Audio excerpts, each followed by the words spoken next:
files accessed.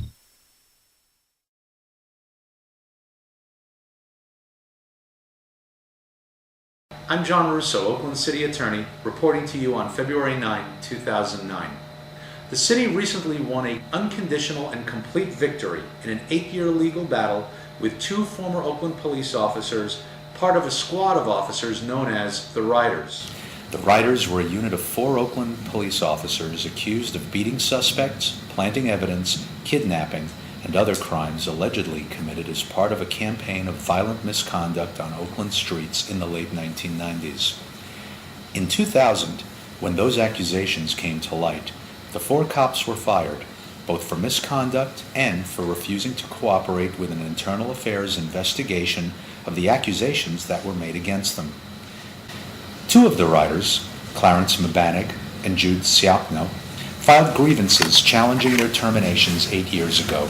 Their case regarding the terminations was delayed for several years because both Officer Mabanag and Officer Siapno, along with one of the other Riders, were placed on criminal trial on 2 separate occasions. In the end, none of those officers were convicted, and the jury hung on most of the charges in both trials.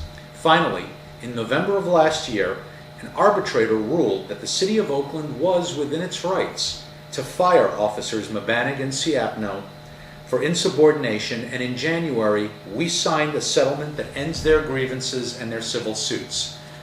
Neither of these officers will receive any money from the city. This was a significant ruling, not just because it would have been a major financial hit to the city had it gone the other way, but much more important is the principle that was at stake here. Officers must be accountable to their commanders within the department, and ultimately, officers are accountable to us, the residents of Oakland.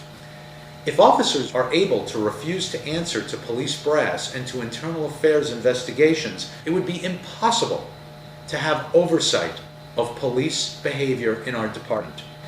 This office and the City Council were determined to uphold the police chief's right to question officers about their actions. After all, police officers do work for us, and to uphold the principle that officers have a responsibility to cooperate with internal affairs when allegations are made against them. More than 100 people filed civil rights lawsuits against the City of Oakland, claiming that they suffered abuse at the hands of the Riders Unit. Plaintiffs claimed the Riders kidnapped them, beat them while they were handcuffed, and framed them with planted evidence. Some of those claims were actually very compelling. It became very clear that this was about more than just one rogue unit of cops. It was about the need to reform the culture and practices of the entire police department to have real accountability and professional, effective law enforcement in our city. There is no conflict between the two. Accountability in one area will generate greater accountability for crime-fighting practices that our people are crying out for. There's no conflict between good, effective, responsive crime fighting and abiding by the rules of the American Constitution. People would try to have you believe that there's a choice between the one and the other, but a department that has standards of accountability and good command supervision is a department that can respond to our people in their need for better crime fighting. That's what Oakland needs. That's what this case was really about. The alleged leader of the Riders, Frank Vasquez, fled the country to avoid prosecution, and to this day he is still on the lam. More than half of the plaintiff's cases were based upon the actions of Officer Vasquez. Had we gone to trial, the city would have been forced to try these cases defending the actions of a fugitive who was not present in court.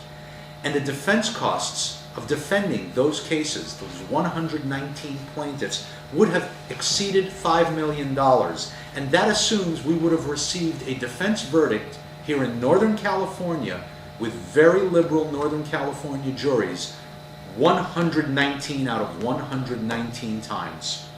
Given those circumstances, and to limit the liability of our taxpayers, the city agreed to settle with the plaintiffs in 2003.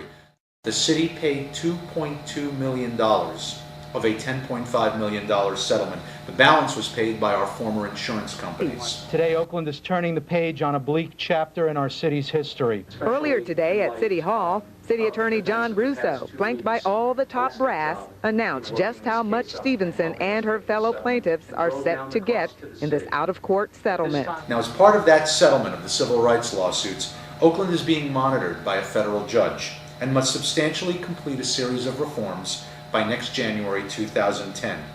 Our office and the police department have worked very hard together to make those reforms happen. If we have the political will here at City Hall, there is no doubt that we can meet the deadline of implementing all of these reforms by January of 2010, and the city will no longer be under federal supervision for its police department. Thanks for watching. For more information about this case and for the other work that's being done here at the City Attorney's Office, please go to our website, oaklandcityattorney.org. Thank you very much.